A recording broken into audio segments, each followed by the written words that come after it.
freaking hate computers. Bane of my existence. Ugh.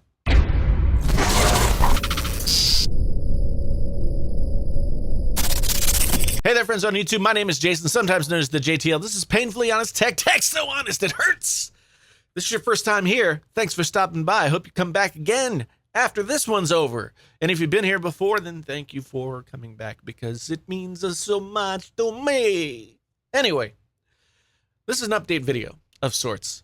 A couple of weeks ago, I made the bold claim that I was done with Macintosh computers. And I was just going over to the PC side and Apple could kiss my hiney and all that kind of stuff. I was serious too. I'd been through several iMacs and MacBooks and there were problems with all of them. So I said, Apple, you have forsaken me and I am going to the dark side. So I went over. What did I do? I decided to go to the store and get a Surface Book 2. I had enough money to get me one of those things. And, you know, I needed something. It was going to be my only device. I was going to do my reading with it. I was going to do my computing with it. I was going to do my writing with it. I was going to do my editing with it. I was going to do everything with the Surface Book 2. And for the first week or so, that's what I was doing. That's exactly what I was doing. I was using the Surface Book 2. It was pretty good.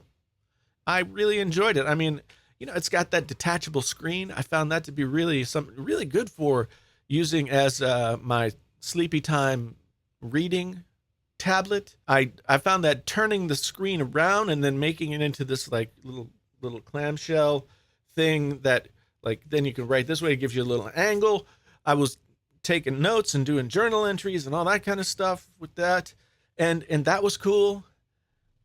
But after a few days, almost a week, I started to notice that when I would put the thing back into the keyboard dock, it would flip back and forth down in the lower right-hand side. It would say connected, ready to detach, connected, and it would just keep doing that.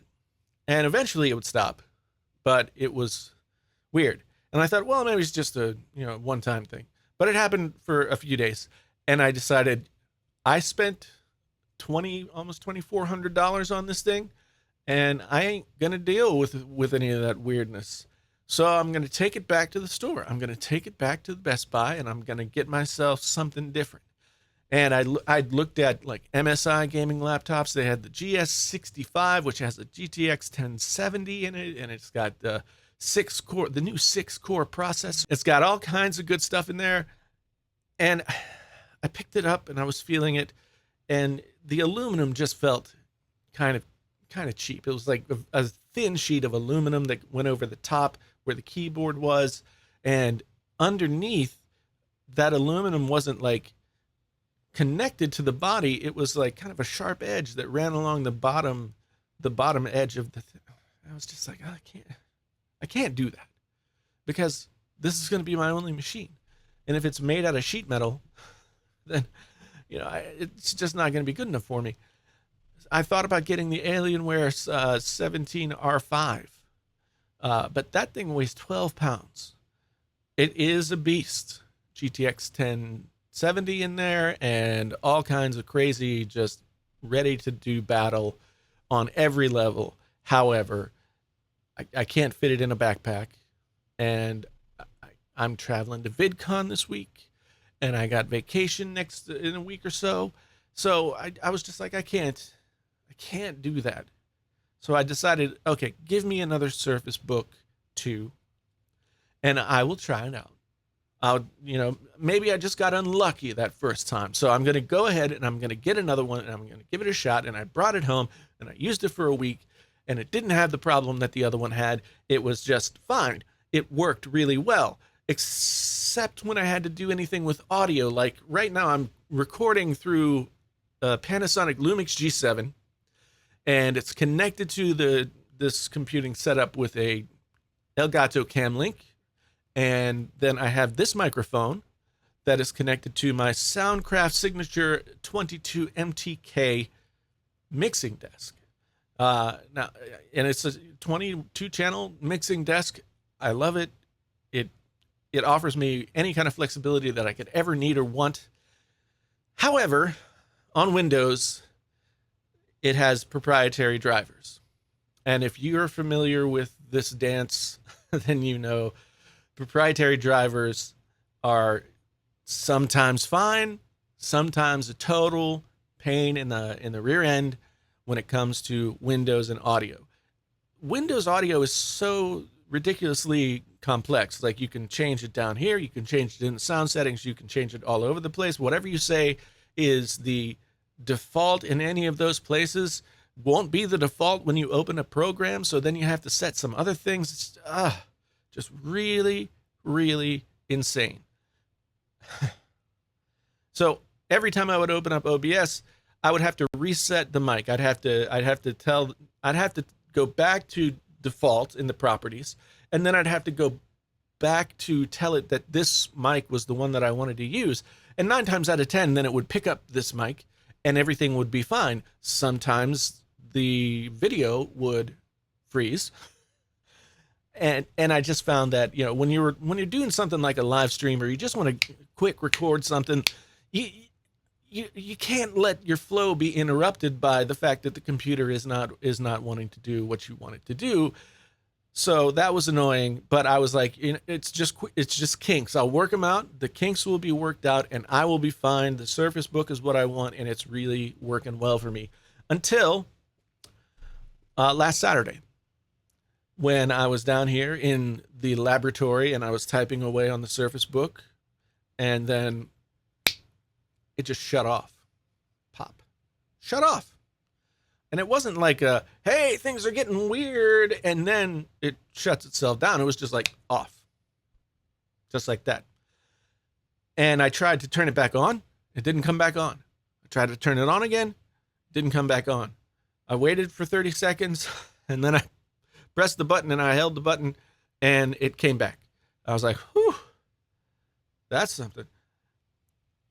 And then it happened again. And, you know, say it along with me. I took it back to the store. And I just can't believe that for a device that is, I mean, looks so good and just is designed like crazy. Microsoft did such a great job designing the Surface Book line, for the quality control to be such that I got 2 devices and they were both screwed up. I could not trust that it wouldn't happen a third time. So I was back, and but as I looked at all the Windows offerings there in the Best Buy, and now this was my only computer. So everybody who's out there saying like, well, you could order a Razer Blade or blah, blah, blah. I needed a computer because I'd make these videos and I do these live streams and I got all this stuff, and I have pared my life down to one machine. I looked at all those PC laptops. They all were still, you know, beasts in terms of specs, but none of them were really inspiring confidence in me. And so I thought about, people will say, oh, the Dell XPS is great. Well, the only Dell XPS that they had in Best Buy was the 2-in-1 model that came out earlier this year. And I wasn't totally sure that the graphics card in there would be what I needed for video. So I just kind of was, the MSI was probably the best choice that they had. I just didn't trust the build. So I suddenly found myself on the other side of the shelf and back in Macland, looking at the MacBook Pros. And I didn't want to be there. I didn't.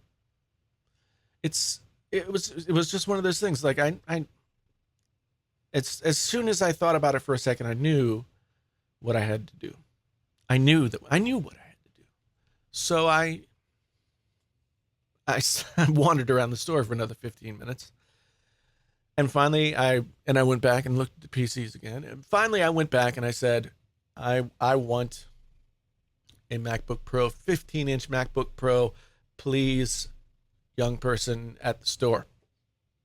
And I was just going to get the 256 gigabyte model because that was like sort of comparable price wise to what I had paid for the Surface Book. So it would be just an even trade. And they're like, oh, we don't have the 256. We got the 512. And I knew about the 512. The 512 has 2 more gigs of video RAM. It has, it's clocked a little bit faster. It has 512 gigabytes of storage. I knew that it was like, probably the best computer that I could get. However, it was like $200 or $300 more than what I had budgeted to spend. But I decided to do it. So, if you follow me on Twitter, you saw sitting on my passenger seat the new MacBook Pro that I purchased last Saturday. And I've been using it now for several days. And I'm happy to report that things like audio just work now. And video just works now. And if there is a little bit of a glitch, like, the video wasn't quite doing what it needed to do. I just had to reset it, get rid of the video device that was there and put a new video device in. 2 seconds and it was done. I'm back with Mac. It's a very strange sensation to be like, I just spent over $2,500 on a laptop and I'm kind of bummed about it. But that's how I felt. I was like, there was no perfect solution. You would think at that price point, there would be something that was guaranteed to be perfect. And there wasn't. So my experience trying to go to Windows, trying to use a Windows laptop as my sole and only device was a complete and total failure. It was frustrating. It really annoyed me. And all those people in the comments who were saying like, oh, you'll be back to the Mac. Yeah. You were right. Fine. You were right. I'll say it. Fine. So far, this MacBook Pro has worked like a charm. And I can say that compared to the 256 gigabyte model that I had before, this thing is a little bit snappier, a little bit sharper. It's just kind of that little bit of extra that it's got seems to be making a difference. And I haven't had a single problem with it in the 4 days that I've used it, or 3 days that I've used it, I guess. And if I have problems with Macs, I can solve them too, because I've been using Macs for so long. So this was all just a huge circle of misery just to bring me back to where I was first.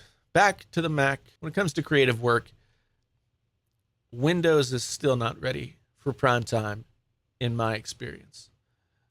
Apple, all that stuff just works. So I'll be editing this video in Final Cut, and I guess everything will be hunky-dory. So this has been a long story about me buying another Macintosh, failing at owning a Surface Book 2. Thank you so much for watching. If this was your first time here and you made it to this point, you must have some free time on your hands. But thank you.